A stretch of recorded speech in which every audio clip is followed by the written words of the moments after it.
কাদরে কুদরত দারি বর কামাল আনতা রব্বি আনতা হাসবি যুল জালাল।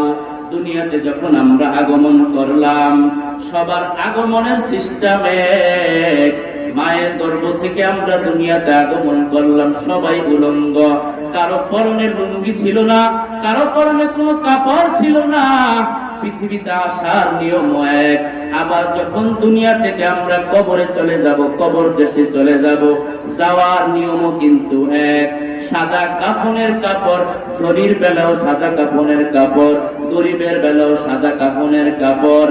এরকম ভাবে আল্লাহ পাক রব্বুল আলামিন সবার জন্য একই সিস্টেম, একই তরিকা। পুরুষদের জন্য 3 কাপড়, মহিলাদের জন্য 5 কাপড়। এগুলি যাওয়ার সিস্টেম এক, আসার সিস্টেম এক। মাঝখান দিয়া এত মারামারি আর কিলাকিলি কেন? বুঝা গেল কাফের বেঈমানের গোষ্ঠী মুসলমানদের মধ্যে দ্বন্দ্ব লাগায়া, ফাসাদ লাগায়া মুসলমানদের ঐক্যকে নষ্ট করতে চায়। কথা ঠিক কিনা বেঠিক?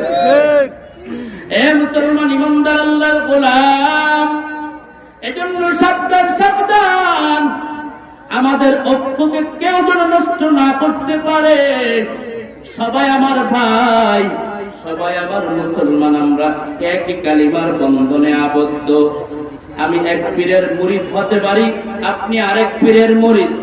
আপনি এক দল করেন, আরেকজন আরেক দল করে। এজন্য আমাদের ভিতরে দল মত নির্বিশেষে আমরা সবাই আল্লাহর গোলাম, নবীজির আদর্শ উম্মত। ঠিক কিনা বেঠিক?